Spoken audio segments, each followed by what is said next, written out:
Alright guys, so it's Sunday morning, I thought I'd do a video. Um, First thing is, the 212 markets, well my account seems to be recovering. As it took a bit of a dive because obviously got the AI stuff and then we had the lovely Rachel Reeves do her budget piece, but it's more the AI stuff. And my valuations on my uranium mines dropped. But I'm holding uranium mines anyway because I think there's something big coming on that. Because a lot of the other stuff has already been promised. You know, you look at the electric car, it hasn't moved on much, has it? And then you have, like with the Teslas, there's been a lot of people reporting problems with them and the cost of repairs and things like that. So, and hydrogen is still way off. Keeps coming in, nearly there, and then it suddenly slows down again. You've got salt batteries and all things that are going on which could revolutionise the renewable market, but they're long-term investments and they're still probably, I would say, 3 5 years off actually getting something right. And the nuclear market, I do think there's stuff there, and because of how it's moved on since people last looked at it, because it's sort of in the shadows because of the disasters we've had. But I can see some serious investments going into it sooner rather than later. That's my own opinion. That's why I'm investing in the mines. But anyway, so 212 is okay. Rachel Reeves budget. I know a lot of people are riled up on it. My view is the communist guys. They're not even UK socialists. I don't even know what they are. They just seem to flounder and chop and change, and they go back to the same old rule book as the old commies of just giving everything away. Try and get control of everybody else. You must work for the party and you must give everything to everybody else. See, the funny thing is, I'm seeing things. I don't know if you guys are seeing the same. The media is shifting along with the politics, which I assume is Whitehall. I assume it's the bureaucrats behind the politicians. Well, the ones that control things properly, let's be honest. They're the guys that sit in 20, 30-year-old jobs and red or blue, they stay in power. They manipulate, they control, they slow down things. So even if you try and change things, they're the guys that can layer it in 5 years of paperwork. So the Rachel Reeves budget was obviously a full give it to everybody that doesn't work for a living, and to see if it can annoy people even further than they already are. Um, but I look at it from the bigger perspective here. The OBR, I think it is. What's that? The Office for. I think it's OBR, isn't it? Yeah, correct me if I'm wrong. Which are the ones that. So the Office for Budget Management, is it? So they announced it 30 minutes before it went live in the Parliament. They also then reinforced it afterwards that the government knew there was no 20 billion black hole. And I sit there and go, really? Ah, okay. Well, I'm supposed to be annoyed. Well, call me old fashioned, guys. Have you dealt with accountants? Have you dealt with Maureen, the lady from accounts, that asking where your fuel receipts are for the and it's Friday and she only works Friday afternoons and she needs her paperwork done because she needs to do the wages for Monday, and she's not going to pay your wages unless you put in your receipts. And she's not letting you leave at 5 o'clock if you haven't given her receipts yet. Have you dealt with those people? There is no way the OBR or whoever it is didn't tell the government. They would have instantly, because as soon as you go, your accounts are wrong to an accountant, they will sit and go through every account with you because you just called them a liar. So there's no way they didn't know. It's impossible. Just from the mentality of these people I know, they just would not accept it. They would go, no, no, you're not, no, sit down, we're going to go through this. So there is no way they didn't know. But firstly, I don't give a damn about 20 billion black hole. We've got an economy that's stagnated since the 60s. The British Empire has been on mass decline and at the same time has not filled any gaps. It hasn't made its energy the cheapest on the planet, it's made it the most expensive.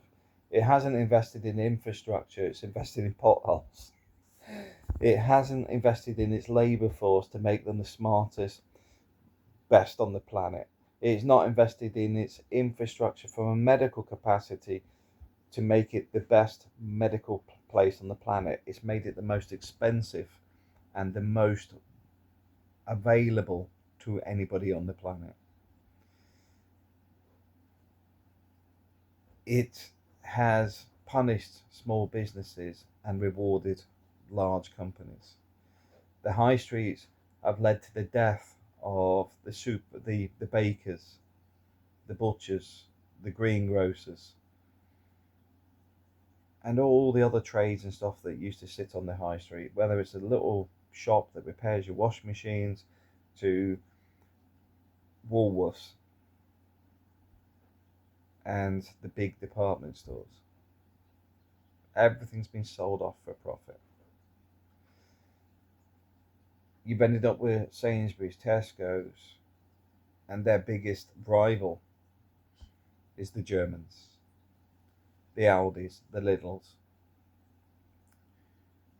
And people say you need to invest in British companies.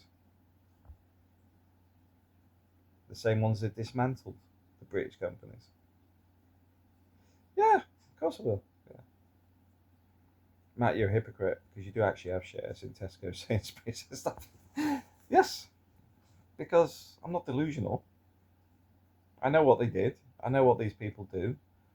I know the supermarket wars where they buy up land around the UK like Monopoly, where they're buying. I mean, I think it's in St John's. Though it still is the same, but there's a nightclub there. I think it's owned by Sainsbury's. I may be wrong.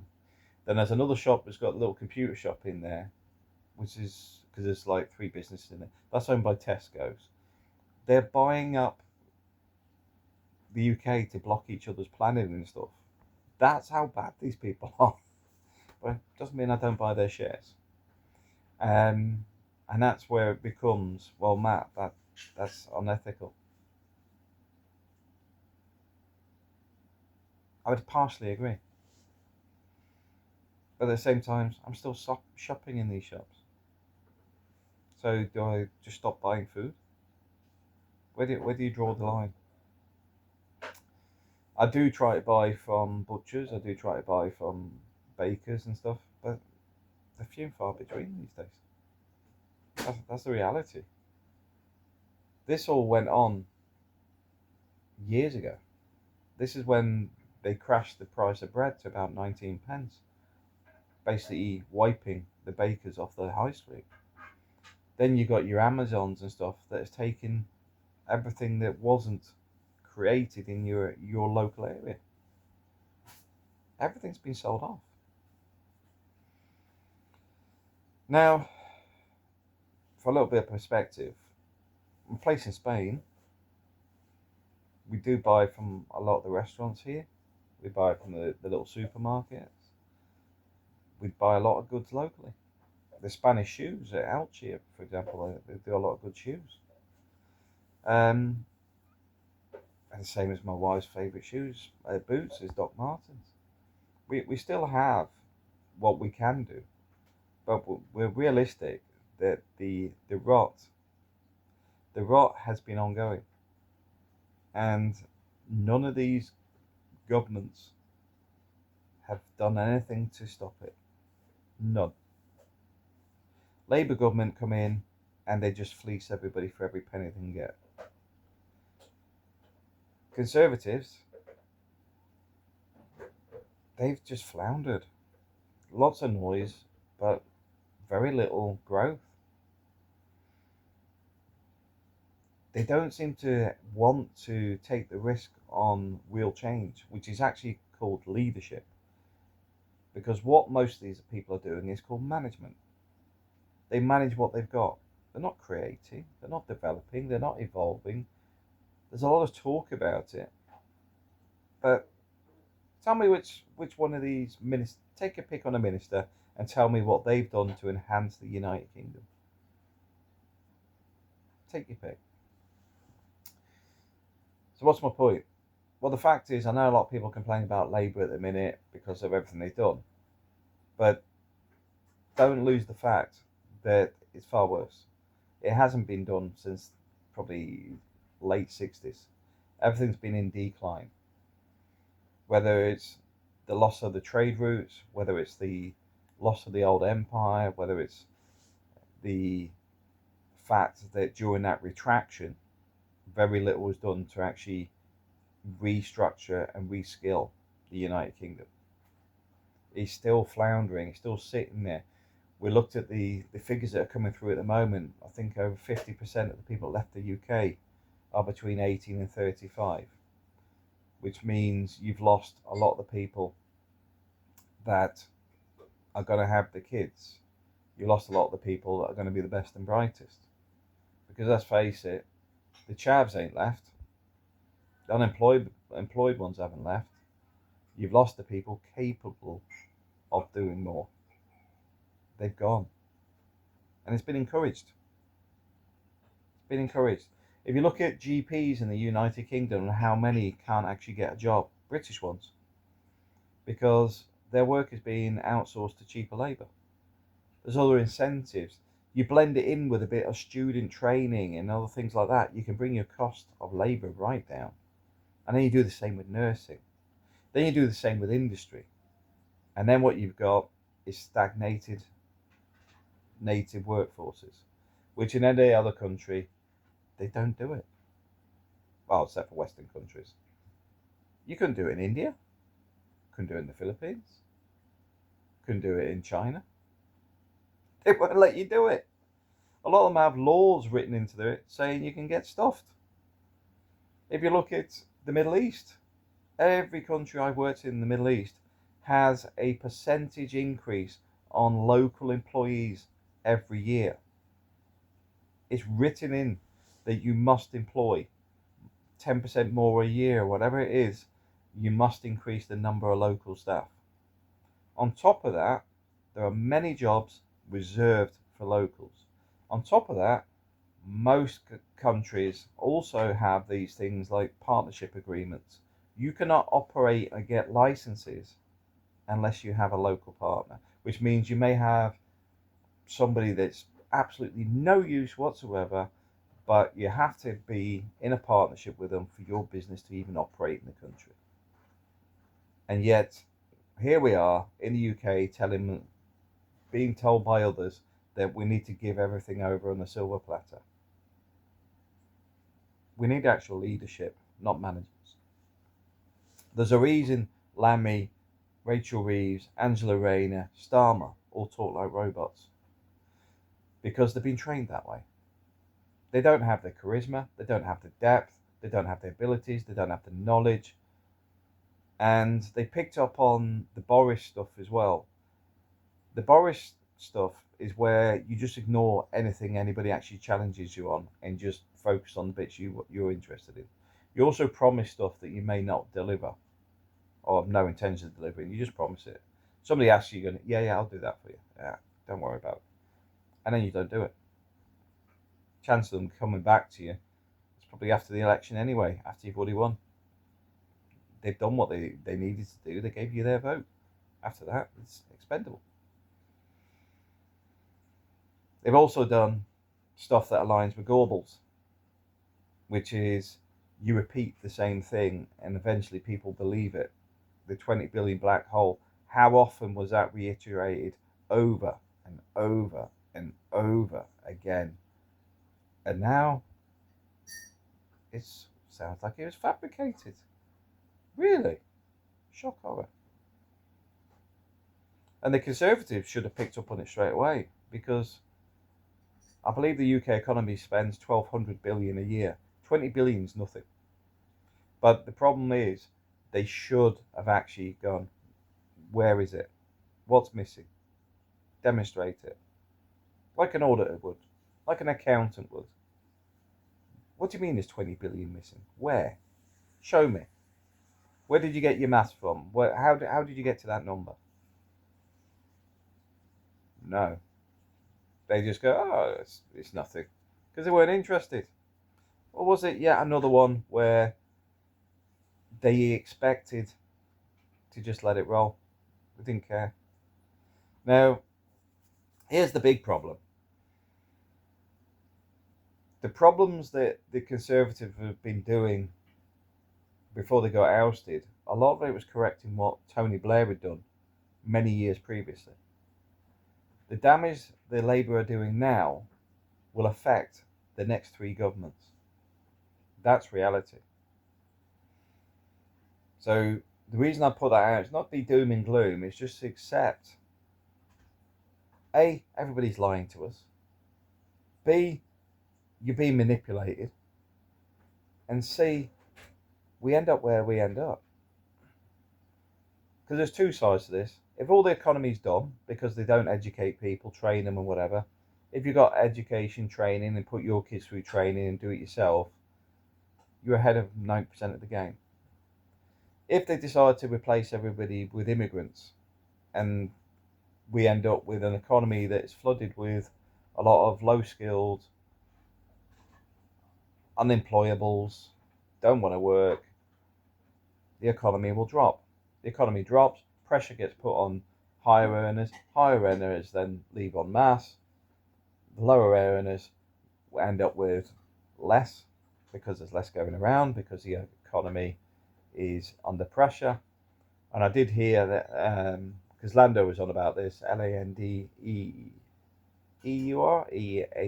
I'm not sure the spelling, on his YouTube channel, because he got bashed over bringing up about the benefits. Now, the benefits are reliant on money coming in, the economy. And he's already had bashings from people that are on his own channel, as well as people saying that's not correct. Because what he was saying is if people left the UK that were productive for 2 years, the economy would be damaged. Little bit of a fact here. As I just said, it's going to affect the next 3 governments. You can add your years yourself. The impact, it's a small ripple, because they'll just extend the borrowing. They'll go for austerity. Remember austerity? They did already. They just get the thumb screws out even further. What happens is what they've already got. Productivity drops. The economy will not crash in the way you're thinking. It should do, and I would welcome it to do that, because then the correction is actually faster. If house prices drop from, say, £500,000 to £40,000 overnight, there'd be a run on the economy. Everything would just go absolute smash into the ground. No benefit system. Healthcare system collapses. Everything implodes on itself. And you know what? Boom. Everyone's at the same level. Bizarrely, no benefits, want to work. Can't afford my rent, need to work. I'm a foreign company, labour's cheap. Why is it cheap? Because their economy collapsed. That's how it works. But what you've got in modern Western society, austerity measures, and the way they change the banking system. The banking is not banked in the way you think it is.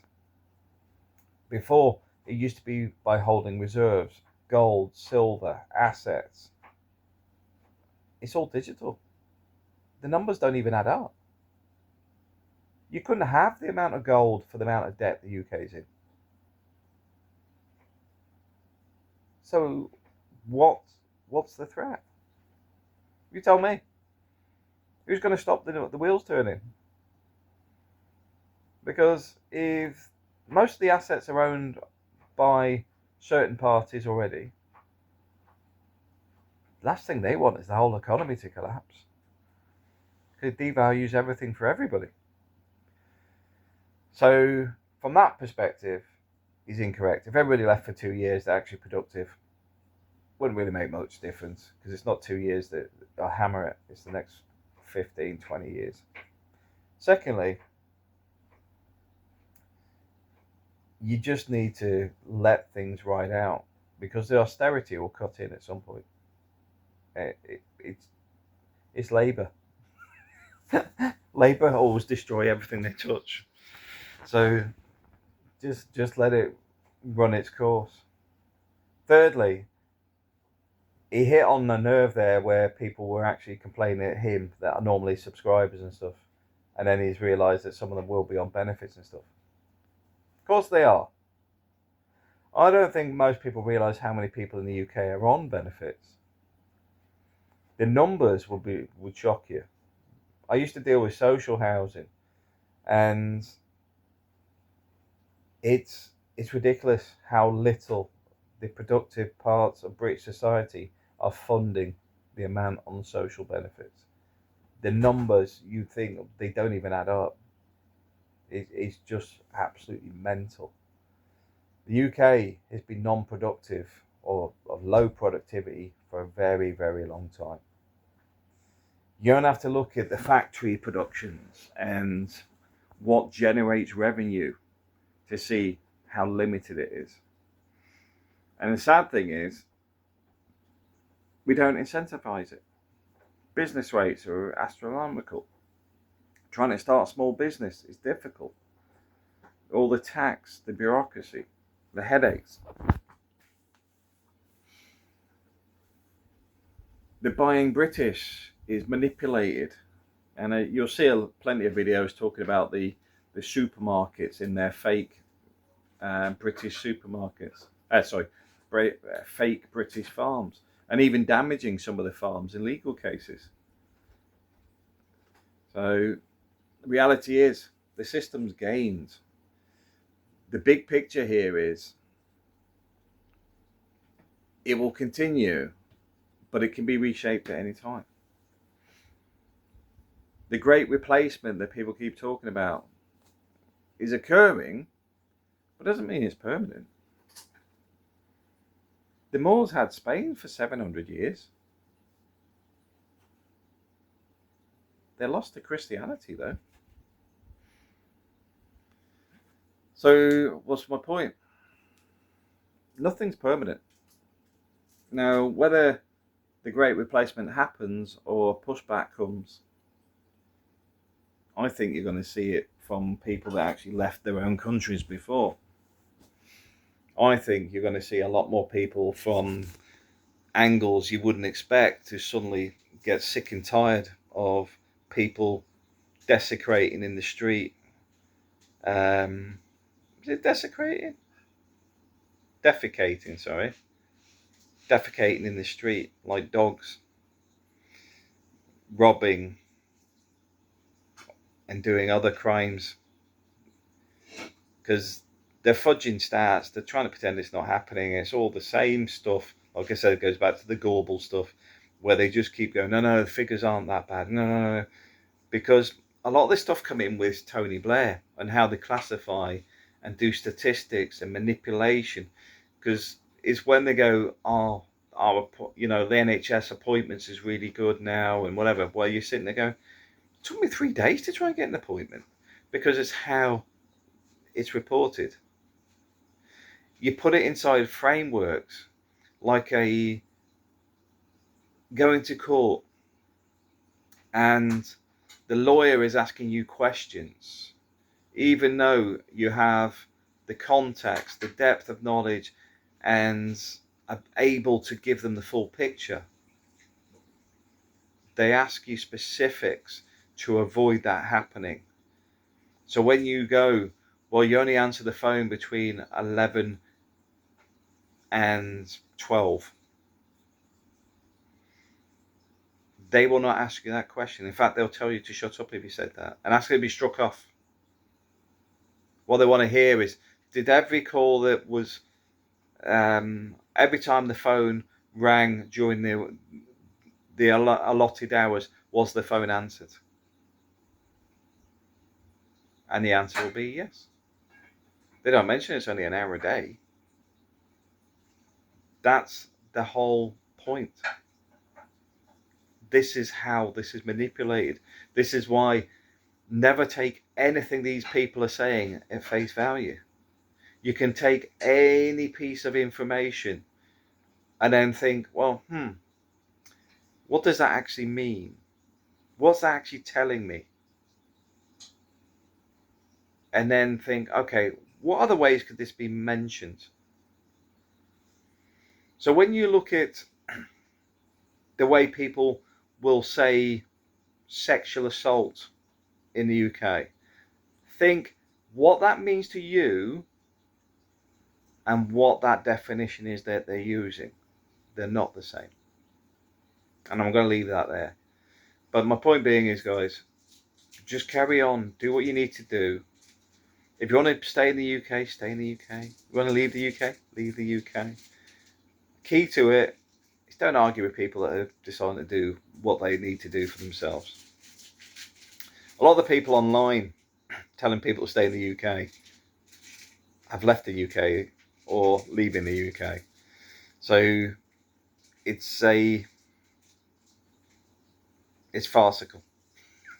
Because my view is you do what you want to do. It's up to you. You're not... Nobody's telling you what you should be doing. They shouldn't be telling you what you need to do.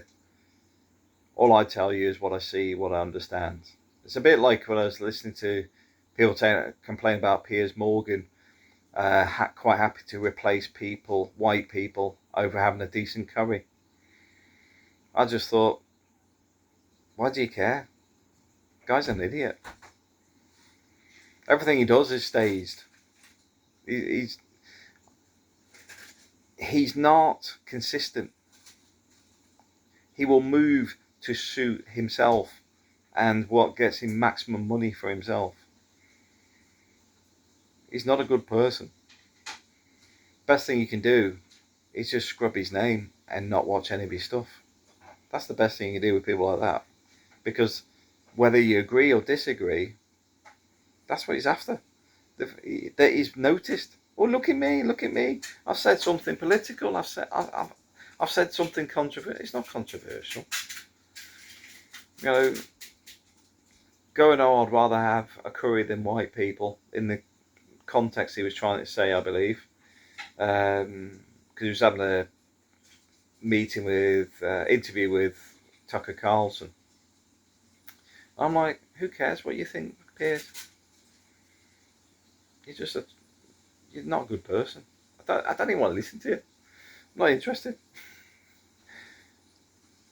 I've listened to enough rubbish with people put sound bites and stuff. I'm like, just cut him out completely. You're listening to somebody that ain't worth listening to. If you get nothing of value out of it, don't listen. That's all I can say. And that's up to you.